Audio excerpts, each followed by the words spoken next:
कि आगे वो समय आ रहा है बेटियां न कोई जानेगा।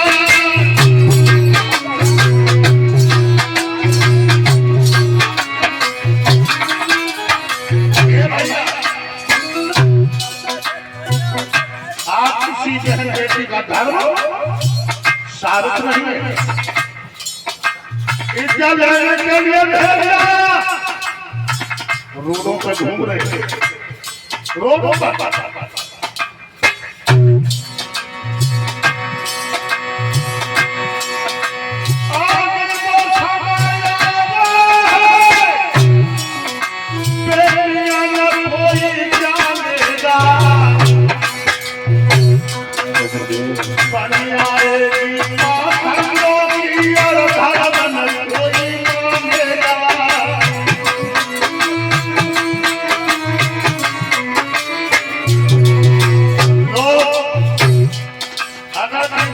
करेंगे लोग सुनने के तैयार नहीं होंगे।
लड़की लड़का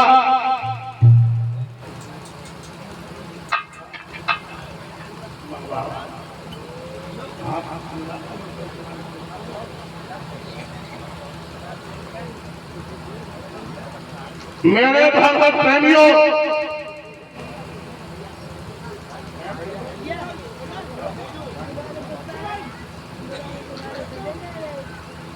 परीक्षा भी कहने लगे महाराज अब हम तुझे मारेंगे नहीं। कलयुग कहने लगा महाराज दाने के अंदर गुण होता है तो उसके अंदर कोई न कोई गुण भी हुआ करता है। वो ये बात बिल्कुल सच है। आप किसी इंसान को ले किसी अब गुण ही गुण हो लेकिन कोई न कोई गुण अवश्य हो कैसा। और एक बात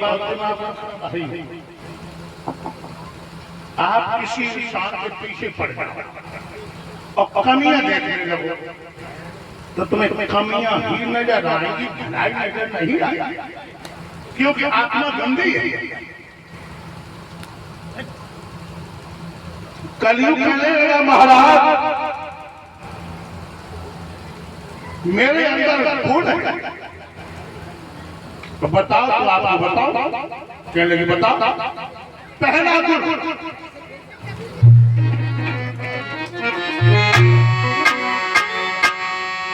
सतयुग प्रेरणा में मुक्त है, सिर पटक पटक मर जाते और कलयुग में राम कहो मुझसे आदम घड़ी पाते ओ राधे।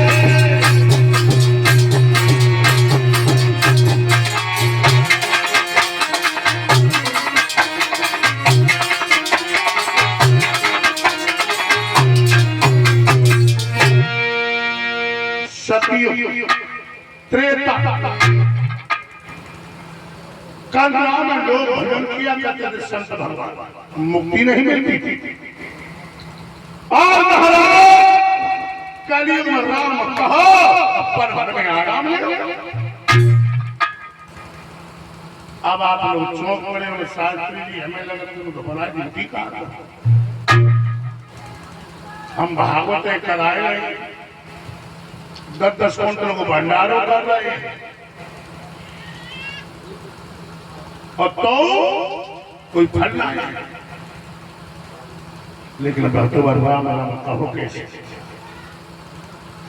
ऐसे मत कहो कि रामा रामा हरे हरे और दारू पियो परे परे।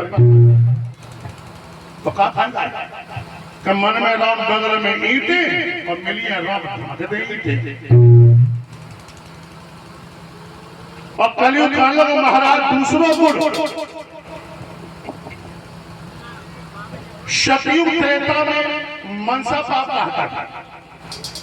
अगर मैंने तुम्हारे पर बुरी भावना बना ली पाप लगे और कलयुग जो करे दोनों पाप लगे। अब यहाँ पर प्रश्न और उठ जाता है। आप लोग सोच रहे हैं टावा जाओ, मैनपुरी जाओ, फरकाबाद जाओ, जिन्होंने कत्ल किए हैं, मर्डर किए हैं, वे घर को छाते उड़ाए गए और निर्दोष जेल में सड़ गए, है ना। तो लोगों जो निर्दोष नहीं है इनके कोई न कोई जन्म के पाप जरूर है। बिल्कुल पूर्व जन्म के भागों से निर्दयी प्राणी पाता है। हम तुम फसल अगर बोते हो वो भी फसल 6 महीने के बाद मिलती है तुम्हें। आज जो कथा पांडाल में बैठे हो ये तुम्हारे पूर्व जन्म के संस्कार, तो अब जो कर लियो सो तुम्हें आगे मिले, आगे मिले। कहने लगे मारेंगे नहीं, थोड़ा रहम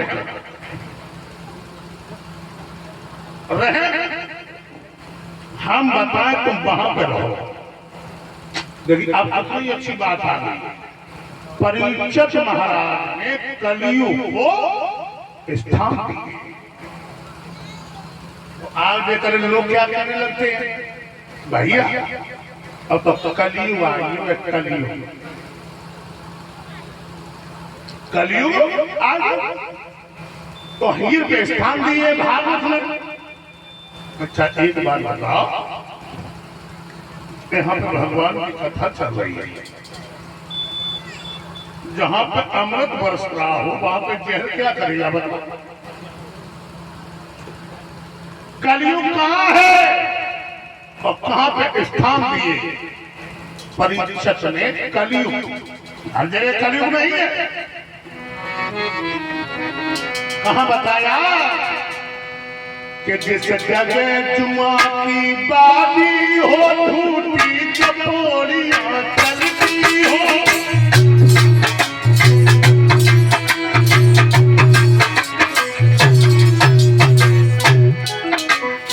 जहां पे लोग जुआ खेलते हो और जहां पे लोग शराब पीते हो तुम बाहर हो।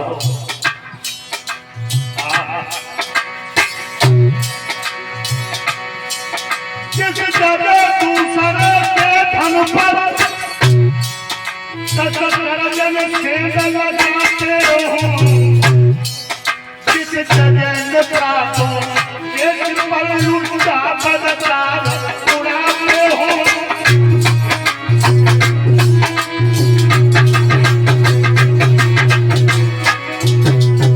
और कहाँ बताया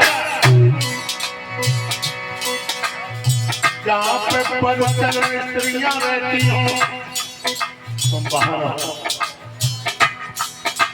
उस घर में रहो जो स्त्री अपने पति को छोड़ के दूसरे के पति से स्नेह करती हो तुम बाहर रहो। और बताया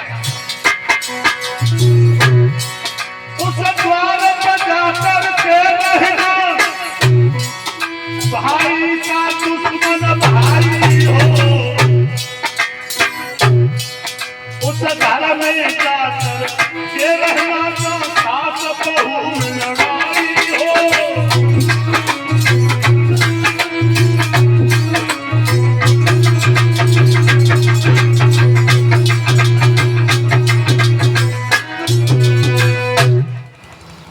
जहां पर भैया हिस्सा के ऊपर तलवार निकाल रहे हो, राफेल निकाल रहे हो, तुम बाहर हो। और जा घर में सास और बहू में लड़ाई हो, वहां पर रहो। तो सुन रही पहला भाग सुनना है। सास कौन होती है? पवन। सास कौन होती? अम्मा होती है। और कौन होती है? सास होती है धर्म की माँ। मेरी बहुएं बैठी हैं, बेटियां बैठी हैं। सास होती है धर्म की माँ। और जितनी बहुएं बैठी हुई दिमाग में सोच लें, तुम्हारी सास तुम्हें कितनी गाली आ गई। वैसे सुनाई तो करिए में कमी होती है, कि गाली ज्यादा देव करती है। और जब गाली देव करे तो तुम समझ जाओ कि अम्मा हुई है बूढ़ी, इन्हें बीमारी हुई है गाली दी। लेकिन बहना तुम गाली कभी मत देना। और तुमने अगर गालियां दी तो तुम्हें देख के नरसों नाग सकोड़े न। इसीलिए सास को धर्म की मां समझो। और जितनी सासें बैठी है वैसे लाख बहुओं की नहीं। ये पुरानी टुकड़ी में की रची गई होती।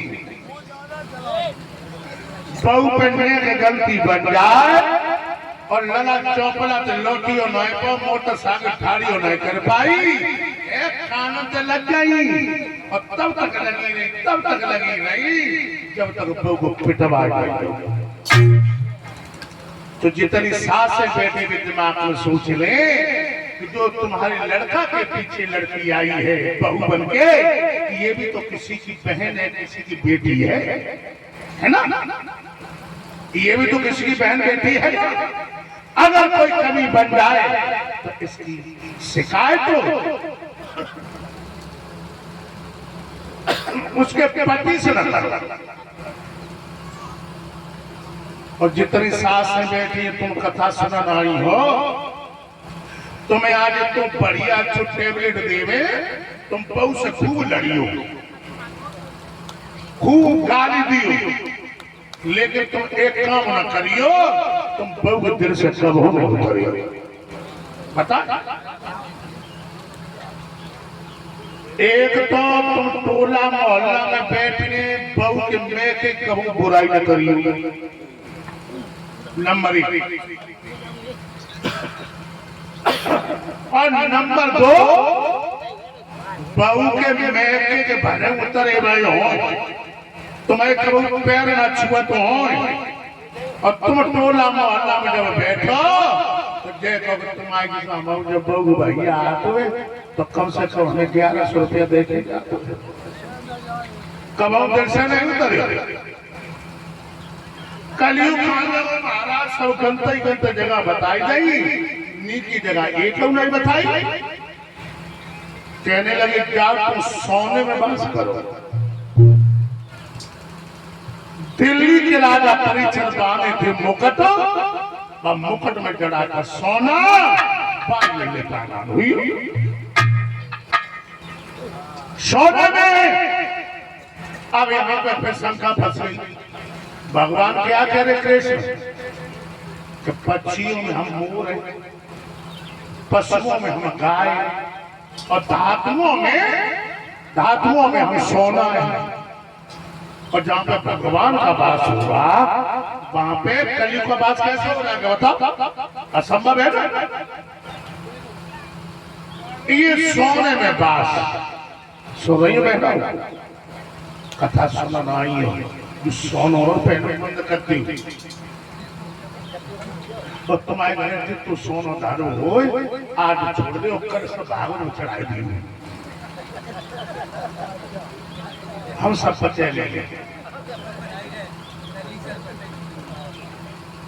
तो देखो हर सोने में कलयुग का वास नहीं है। जो हराम की कमाई है, जो तुम्हारे खून पसीना की कमाई नहीं है, उसमें कलयुग का वास। ये मुकुट किसका था? ये मुकुट मगध के राजा जरासंध का था, चोरी से लाया। हाय गई आप तो कल चुटकियां बांधने लगो सर पे। परीक्षण चेत महीना शिकार करने को गए और ये कहां पहुंचे? लोमश ऋषि के आश्रम। लोमश ऋषि के 3 नाम थे लोग, लोमश ऋषि, समीपा ऋषि और भृंगी ऋषि। तो पहले के महात्मा त्रिकाल संध्या किया करते थे, त्रिकाल सुबह दोपहर और शाम। दोपहरी का वक्त था,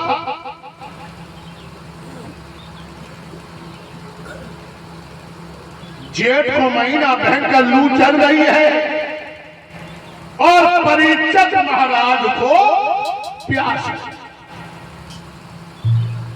सोचने लगे चलो लोमश ऋषि के आश्रम में चले, जलपान कर लेंगे। ये महात्मा को भजन पे बैठे थे, तो ये सिर पे कलियुग सवाल। इनने कहा समझी हमें मालूम पड़ रहा है इस लंगोटी वाले महात्मा ने मुझे देखी आंखें बंद कर ली। और लंगोटी वाले महात्मा, ठीक है तुम आंखें बंद कर लेता, मैं निसंतान होता। ठीक है तुम आंखें बंद कर लेता, मैं कुरूप होता। आखिरी आंखें बंद तूने क्यों की? घोड़ा पर बैठा नीचे उतरा, हाय दैया पहुंचे सर्प मड़ो पर रहे, तलवार की नोक से उठाया, तलवार की नोक से उठाकर भोले भाले महात्मा की गले से लपेट दिया। घोड़ा पे बैठा, एड़ लगाई, चला गया। इधर ऋषिपुत्रों ने जाकर के लोमश ऋषि के बेटा संग ऋषि को खबर दी कि भैया तुम तो नदी में स्नान कर रहे हो, वो दिल्ली के राजा परीक्षित तेरे बाप के गले में मरा हुआ सर्प डाल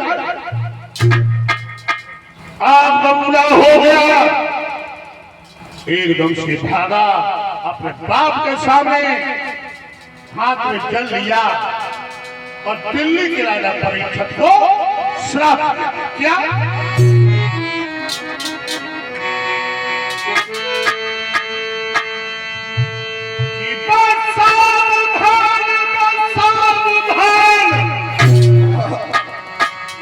और हुए चाहिए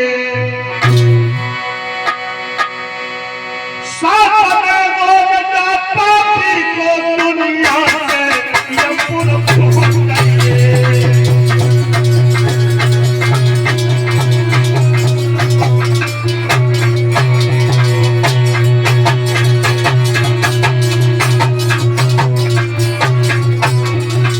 हो गया था। धोखे में बजरिया लुटी आई है, धोखे में बजरिया लुटी आई है, ना समझ सको महिपाल, धोखे में बजरिया लुटी आई है।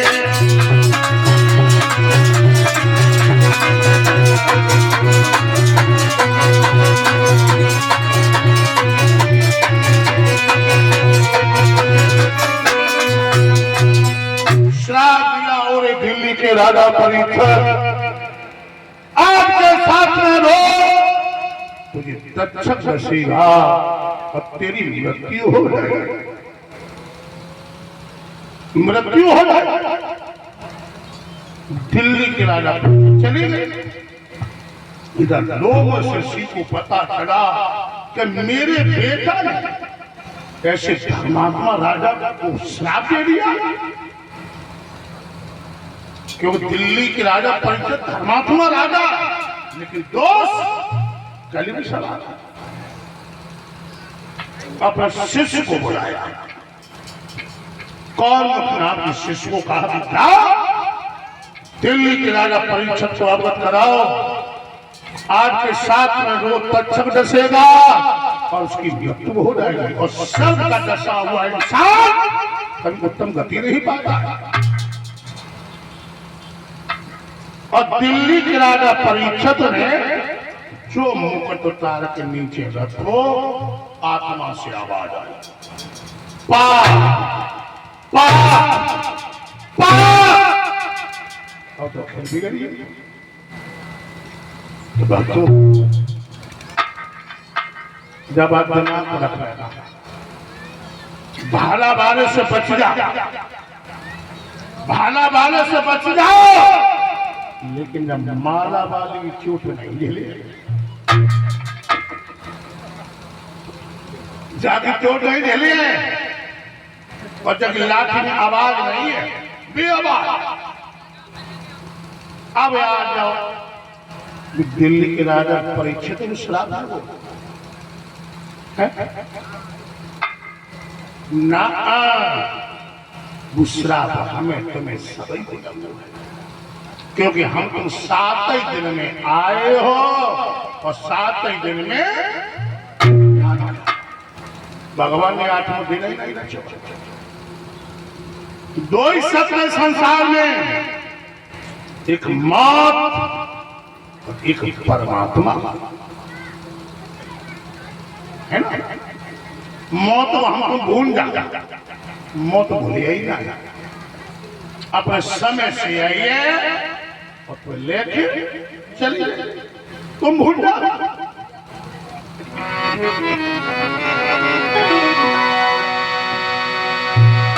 उपदेश जितने मौत की छटा आएगी, तब ना सोना काम आएगा ना चांदी आएगी, तब ना सोना काम आएगा ना चांदी आएगी, तब ना सोना काम आएगा ना चांदी आएगी। आधार जितने मौत की सदा आएगी, तब ना सोना आएगा ना चांदी आएगी, तब ना सोना काम आएगा ना चांदी आएगी, तब ना सोना काम आएगा ना चांदी आएगी। कर ले भजन भगवान का, नुकसान न होगा, से मुलाकात तो हैरान न होगा, कर हर से मुलाकात को नुकसान न होगा, कर हर से मुलाकात को हैरान नहीं होगा।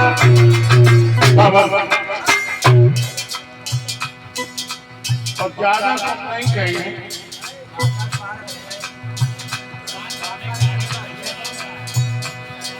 सारी तेरी उम्र में तेरी का गच्चे में काटना होगा,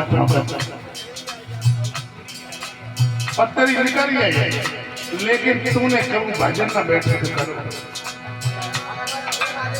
अब भजन को जब काम आएगा, सोच मोटरसाइकिल लेके बाहर जाते, अब तुम्हारे हम कार होंगे, जो प्रमोद में तो ढोलक में, जो तो अगरबत्तियों में लगा था प्रमोद, भगवान को भजन तल्लीन करने का, या औरत या औलाद या कछु संग नहीं चाहिए, हम दबा डालते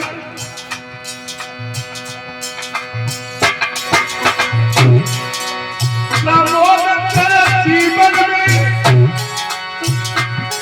वो आती आएगी, तब न आएगा ना ढोलक आएगी, तब ना चिमटा काम आएगा ना ढोलक आएगी, तब ना चिमटा काम आएगा ना ढोलक आएगी।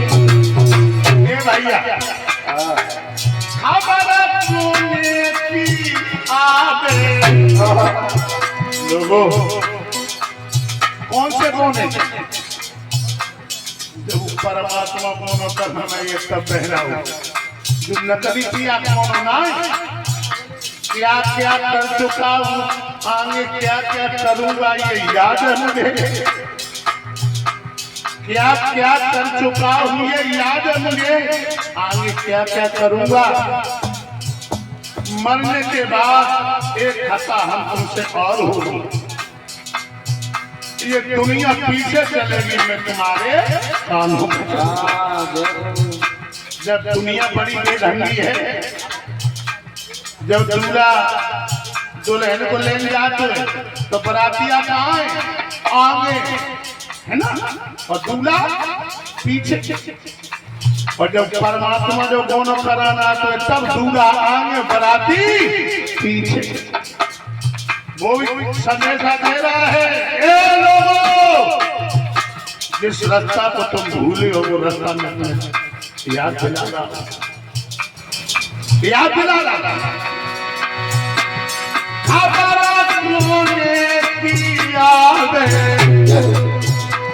गोरी को परी जाए को रंग हमारी गाने की आवे, गोरी को परी जाए को रंग।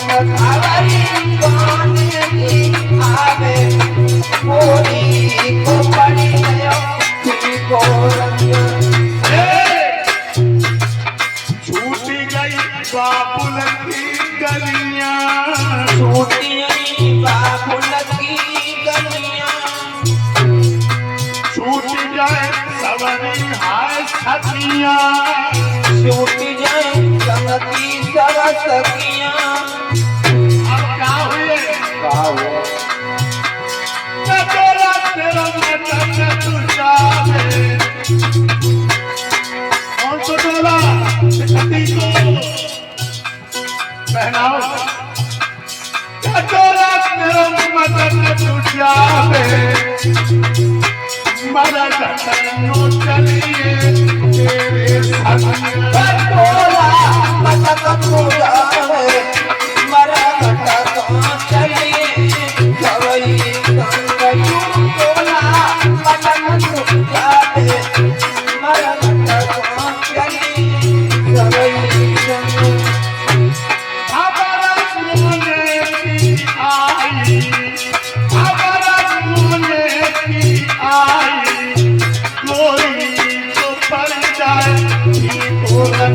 हमारी गाने की आई, गोरी को पड़ी जाए को रंग। हमारी गाने की आई, गोरी को पड़ी जाए को रंग। ये पहनाओ कभी दिल गए मूड पटको तब खाता मेरे सैया निकसियाए मैं ना लड़ी, मेरे राजा निकसियाए मैं ना लड़ी। सैया निकसियाए मैं ना लड़ी, मेरे राजा निकसियाए मैं ना लड़ी। शीशु महल के 9 दरवाजे पहनाओ, शीशु महल के 9 दरवाजे। कौन सी खिड़किया आई पूरी सैया मैं ना डरी, मेरे राजा निकसियाए मैं ना डरी। मेरे राजा निकसियाए मैं ना लड़ी, मेरे सैया निकसियाए मैं ना लड़ी। सतुरानी 25 मेरे चिठानी, सतुरानी 25 मेरे चिठानी। चले कौन सी खरगदी आई लड़ी गैया में ना लड़ी, मेरे राजा निकसियाए में ना लड़ी। मेरे सैया निकसियाए मैं ना लड़ी, मेरे राजा निकसियाए मैं ना लड़ी। महाराज परीक्षित पता चला कि साथ में रोज कच्छर कसेगा, अपने बेटा जलवैजू को बुलाया और कहा कि बेटा अब दिल्ली का राज तुम संभालो, मैं तो भगवान का भजन करूंगा। भजन राजपाट दिया, भगुआ बाने में आइए, भगुआ बाने में एक ही तमाचो लगो भैया बैराग हुई परीक्षित को बैराग। और आज गांव गांव भागवतें हो रही है ना, गांव गांव भागवतें हो रही, लोग बड़ी तादाद में कथा सुनने के लिए आते हैं। न सुनवई बैराग और न मरी परी कथा वाचन को बैराग बैराग। हमने तो यहाँ तक देखो 80-90 साल के बुजुर्ग दरवाजे पे लेते, लेकिन प्रभु की बात नहीं कर रहे, इतने मोह में फंस गए। और मोह हमेशा नर्क में ले जाता है। परीक्षित को बैराग पहुंच गए हरिहर गंगा के किनारे। अहो दृश्य देखने के लायक, जो राजा कोसों का निरीक्षण करने वाला, अपनी रानी के साथ में रगलरियां बनाने वाला, आज मोदी घरिया में आने लगा। इसे कहते हैं समय।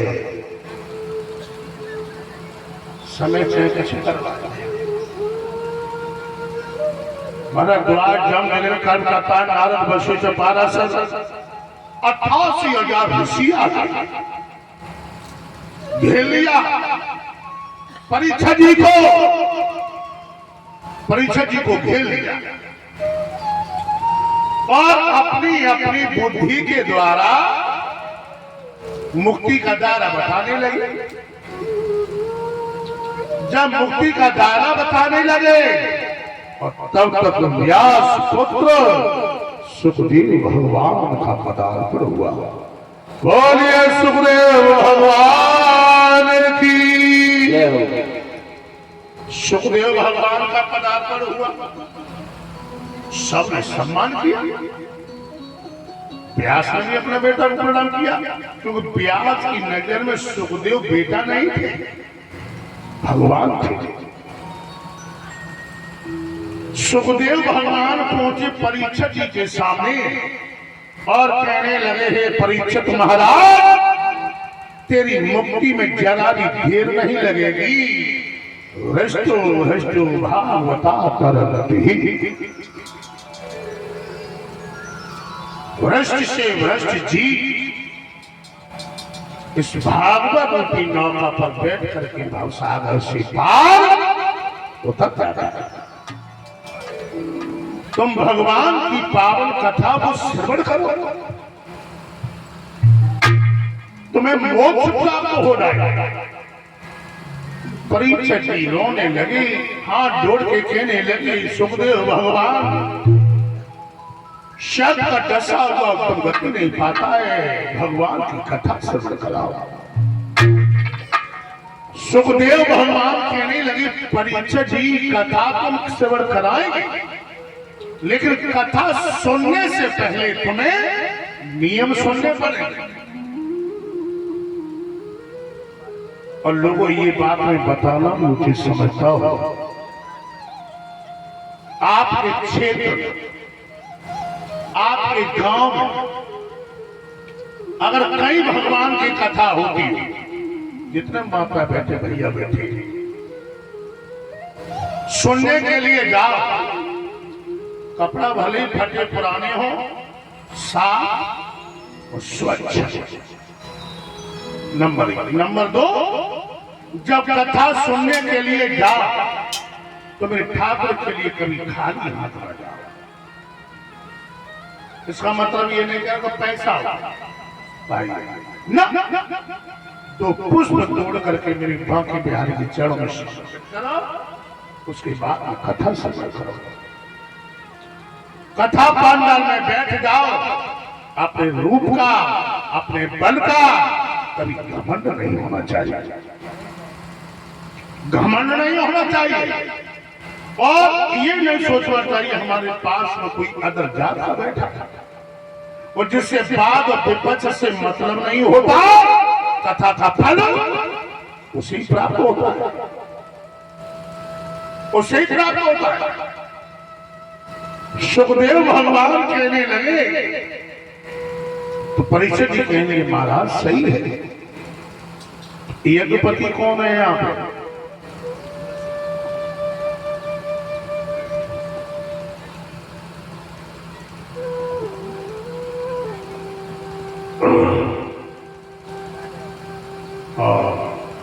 परीक्षा जी के लिए कम्बल लेके आओ, कम्बल है घर पे, लला कम्बल मंगवाओ और थोड़ा दाब मिल जाएगा, दाब कुछ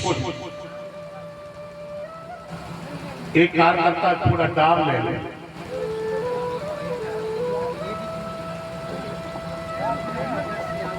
और यज्ञपति जी महाराज अब कथा प्रारंभ होने के लिए जा रही है। सुखदेव भगवान व्यास पीठ में विराजमान है और परीक्षित जी अपनी मुक्ति का यज्ञ कर रहे हैं। तो परीक्षित जी यज्ञपति जी, अब वो बेटा कहाँ है जिसके उपलक्ष्य में कथा हो रही है?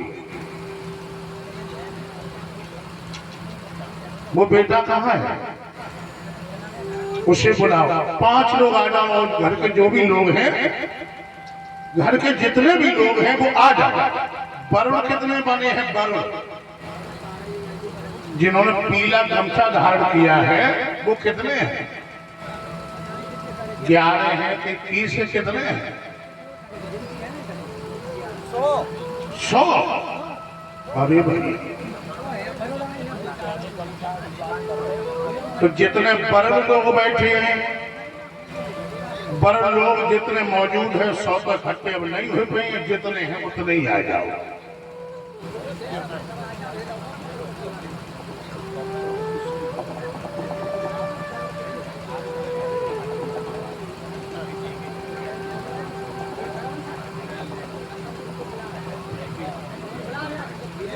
लला कहाँ है जिसके उपलक्ष्य में कथा हो रही है? उस बेटा को बुलाओ।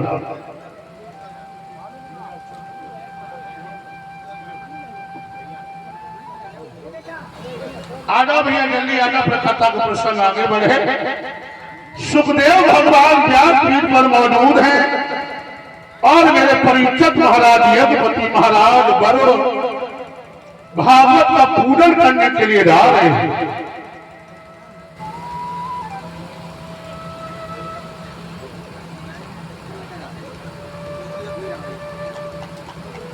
ऊपर बोला सभी लोग आजा, परीक्षित जी को लेके आ।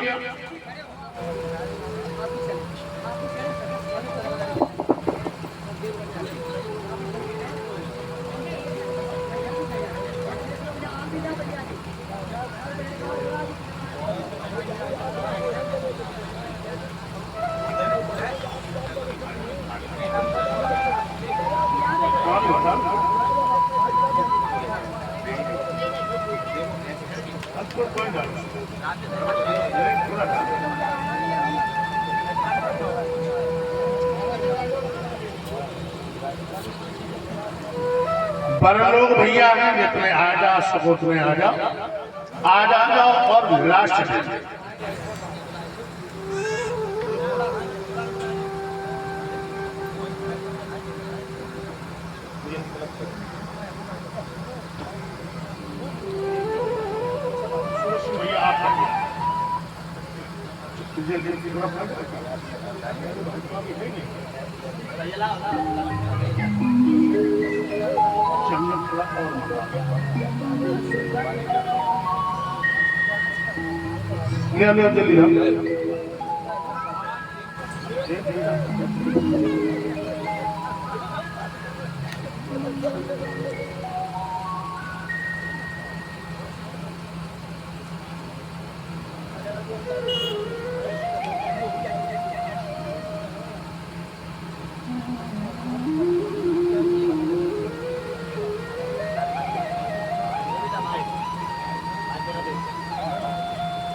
आ जाए पहले एक पति परीक्षक जी। पति जी आप पहले एक पति आगे आ जाओ।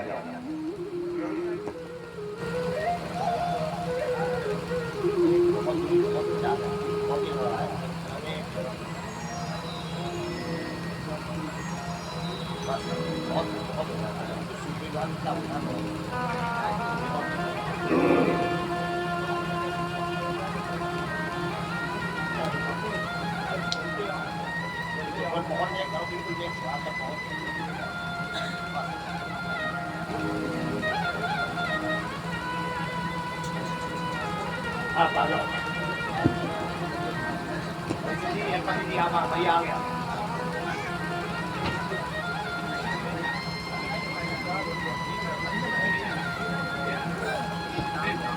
परीक्षक महाराज भागवत पोथी को सुनने के लिए, उसे सुधार करने के लिए तैयार हुए और भागवत भगवान का पूजन किया। तिलक करें, एक पति परीक्षक जी दोनों लोग भागवत भगवान को तिलक करेंगे। आगे आ जाओ परीक्षक महाराज। चलो तिलक करेंगे। श्याम का ध्यान, कृष्ण का ध्यान हो, मन में, तन में, शरीर में कृष्ण हो। करिए। ओम सच्चिदानंद रूपाय विशुद्धवद्याय हेतवे तापत्रय विनाशाय श्री कृष्णाय वयं नमः। श्रीमद् भागवत महापुराणाय तिलकम समर्पयामि। बस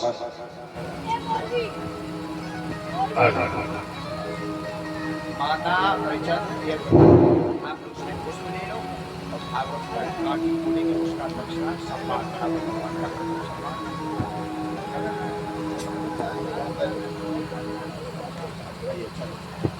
अब इसमें आप सम्मान लो। आप भागवत का उसमें से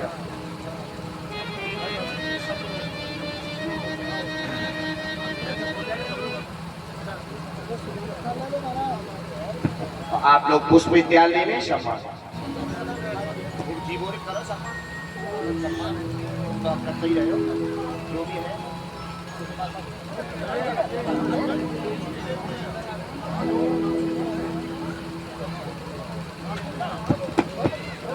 मालाएं हैं, मालाएं। चलिए अभी रुक जाओ, मालाएं अभी नहीं पढ़ेंगे, हम बताएं तब।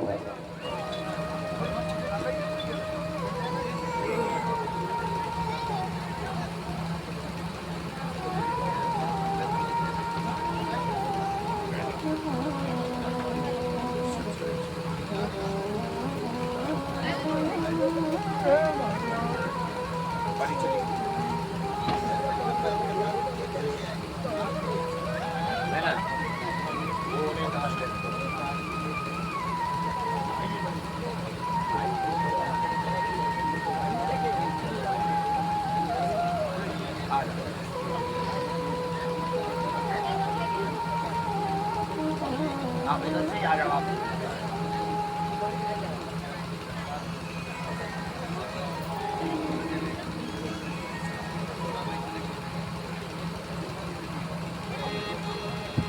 करवा लो आगे बढ़ के करवा लो।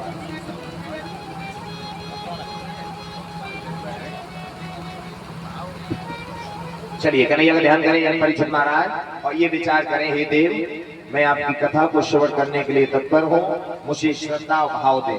और बिना भाव के भगवान की कथा अधूरी होती है, भाव बना के भाव दें हमें। ओम सच्चिदानंद रूपाय विश्वोत्पत्त्यादि हेतवे तापत्रय विनाशाय श्री कृष्णाय वयं नमः।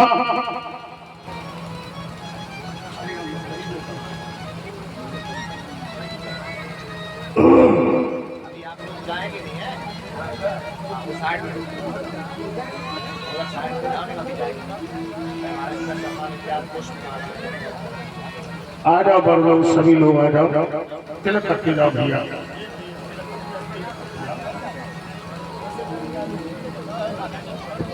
ओम हरि ओम शान्ताकारं भुजगशयनं पद्मनाभं सुरेशं विश्वाधारं गगनसदृशमेव वरशोभाङ्गं लक्ष्मीकान्तं कमलनयनं योगविद्यानगम्यं वन्दे विष्णुभवभैरवं सर्वलोकैकनाथम्। नमन करते जाओ, तिलक करते जाओ, सम्मान इत्यादि लेकर के भागवत भगवान को अर्पित कर दो और अपने स्थान पे बैठो चलिए। हाँ, आप लोग जा सकते हो। सिर्फ यज्ञपति परीक्षित महाराज रुके, आप लोग जा सकते हो।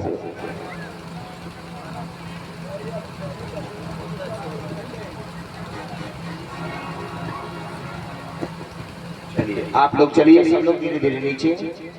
बहुत सुंदर सम्मान भगवान भागवत का हो गया। अब आप लोग पुनः अपने स्थान को ग्रहण करेंगे सभी भक्त। परीक्षित जी के जो भाई है वो रुके रहे, यहाँ पर 2 लोग हैं वो रुके रहे।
चलो दोनों लोग हाथ लगाए, गांठी सरकाओ, गांठी खोलो।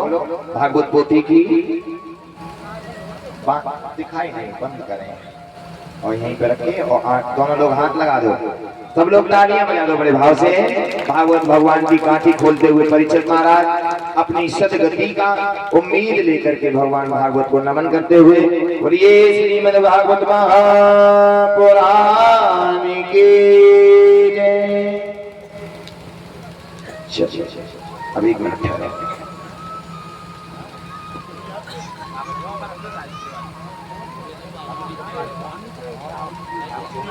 छोटे वाले बड़े वाले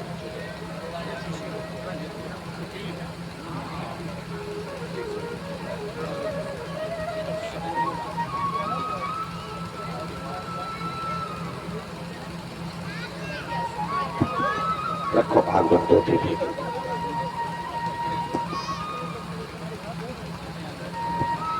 सुभाष भैया एक माला दो, पुष्प माला ठाकुर जी को अर्पण करो।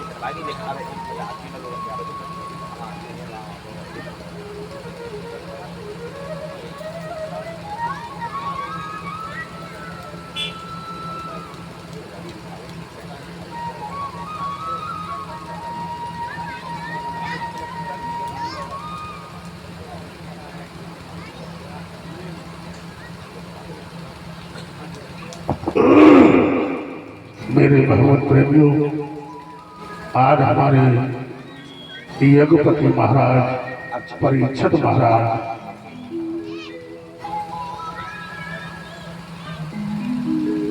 ताली बजाएं सभी लोग। बोलिए सच्चिदानंद भगवान की जय। अभी आप लगा देना, हम बताएंगे तब। महाराज जी को पहना देना, अभी समय आएगा।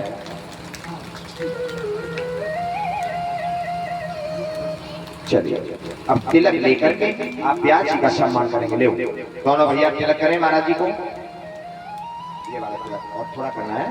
ओम ह्रीं नमः व्यास मुनि विशाल बुद्ध नमस्तुभ्यं नमो नमः। यगमय्यन्तदेवास्तान् धर्मान् गतवान् ते अनागम्य मानसतुर्वे सत्या शान्तिदेवा ॐ व्यासमुर पुष्पाञ्जलि समर्पयामि। ले माला पहनाओ।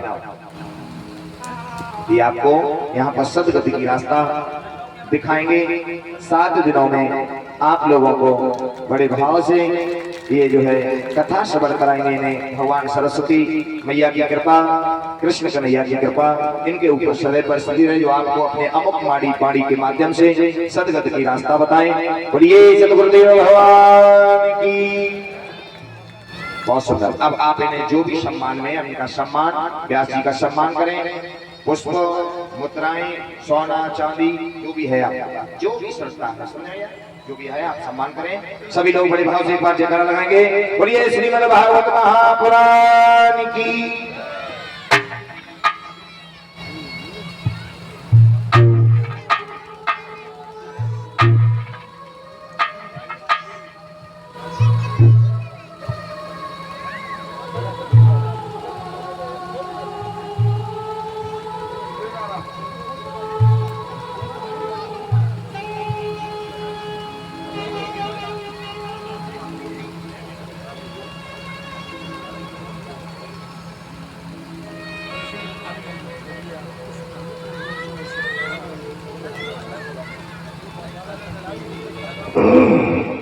आप मंगा लिए बेटा, दाल आ गया।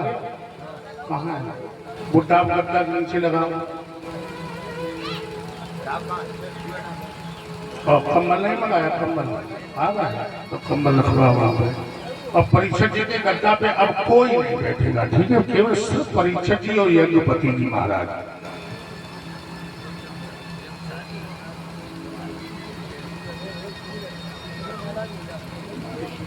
महात्मा जी बैठे, उनका सम्मान बंद हो जाता। महाराज जी बैठे मुझे संतगढ़, जो संतगढ़ है उनके मालाएं डाल के आप सम्मान करेंगे।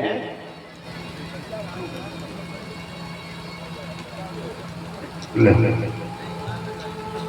हाँ, अब बैठो जाके विराजमान हो। बोलिए भक्त वैष्णव भगवान की। कटोरी कहाँ?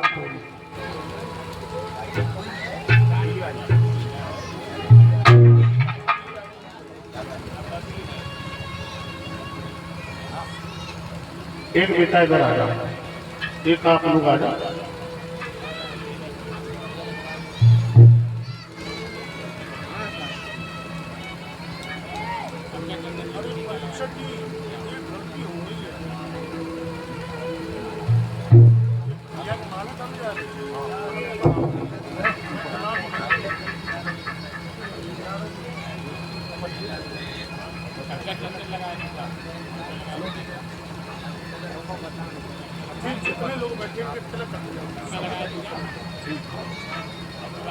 सब भाइयों को तिलक कर दो, फिर किसी बहन को देना, देवियों को तिलक हो जाएगा।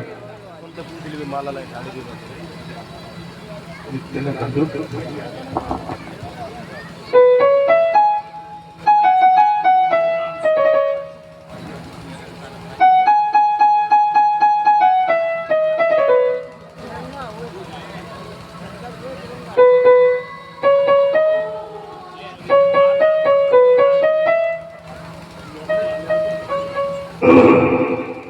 सुखदेव भगवान व्यास पीठ पर मौजूद हैं और कथा प्रारंभ होने के लिए जा रही है।